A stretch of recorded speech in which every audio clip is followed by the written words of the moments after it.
अस्सलाम वालेकुम। मुजाहिद फरसाद। आज का पैगाम, अपनी और खुदा की मर्जी के दरमियान फ़र्क का नाम गम है।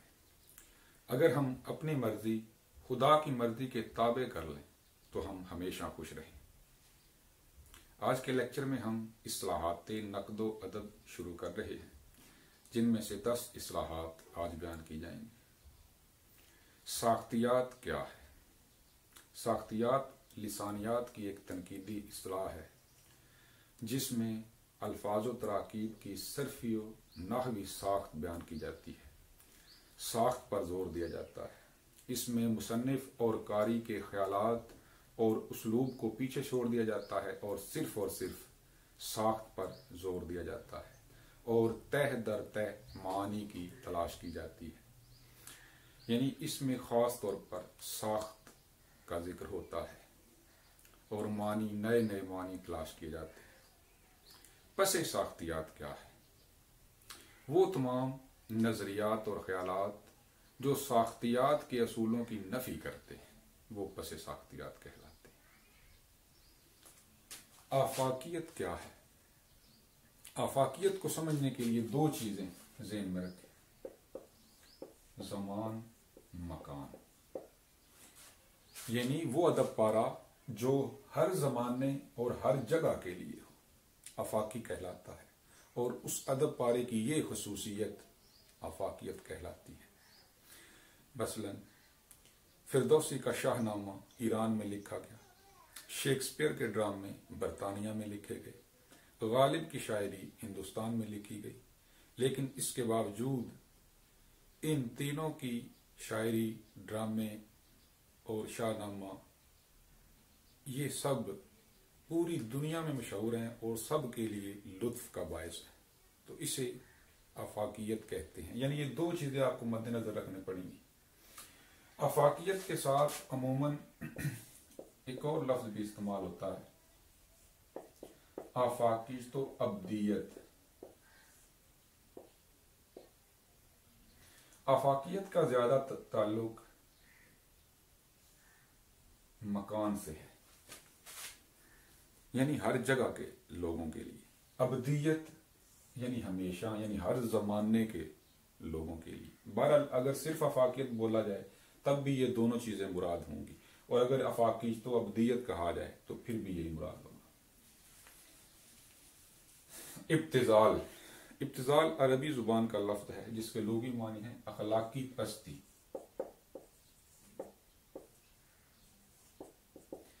इस्तिलाह में इब्तिजाल घटिया अल्फाज और घटिया ख्यालात का मजमूआ इब्तिजाल कहलाता है। यानी अगर किसी शेर में घटिया अल्फाज हों, बाजारी, सूकियाना, तो वो भी इब्तिजाल के जुमरे में आएंगे। और अगर घटिया मानी इस्तेमाल किए जाएं, घटिया मजमून बांधा जाए।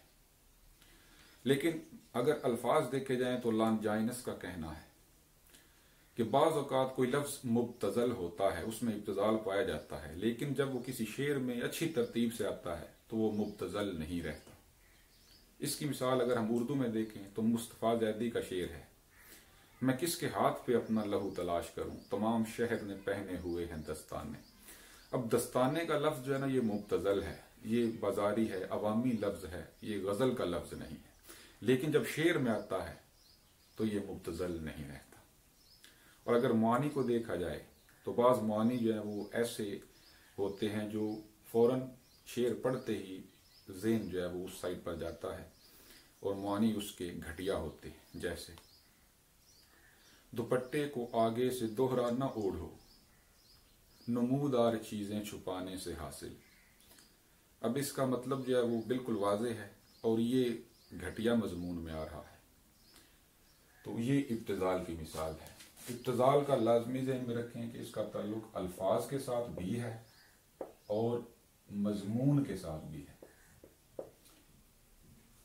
दस्ताने का लफ्ज मैंने बताया वो अल्फाज की मिसाल है, और बाद में जो शेर पड़ा वो मजमून की मिसाल है। तखय्युल।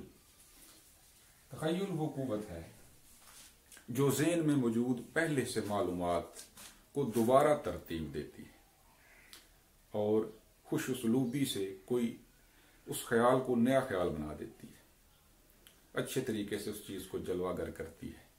ऐसी कुव्वत तखय्युल की कुव्वत कहलाती है या कुव्वत तखय्युल कहलाती है। यानी जो मालूमात, तजरीबात और मुशाहिदात से ज़हन में पहले से मौजूद होती हैं, उनकी तरतीब बदलती है, उनको दोबारा तरतीब देती है और नए मानी पैदा करती है। लफाजी,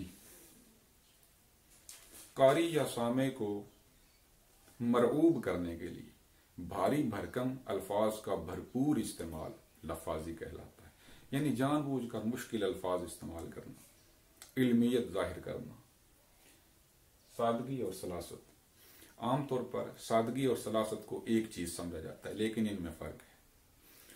सादगी का ताल्लुक अल्फाज और मानी दोनों से है, जबकि सलासत का ताल्लुक सिर्फ और सिर्फ अल्फाज के साथ है।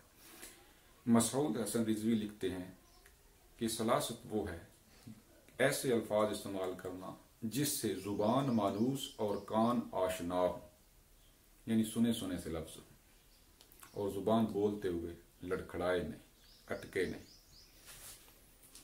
अब सादगी के बारे में मुकदमा शेर व शायरी में हाली लिखते हैं कि अब सादगी से क्या मुराद है। क्या ऐसा शेर हो कि जो दुनिया का हर बंदा समझ सके? ऐसा नहीं है, ऐसी सादगी मुमकिन नहीं है।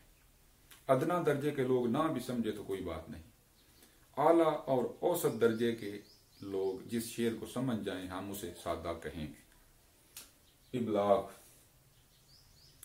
शायर या मुसन्निफ जो कुछ कहना चाहता है, अगर बिल्कुल वही चीज कारी और सामे समझ जाए और वही महसूस करें तो वो इबलाग है।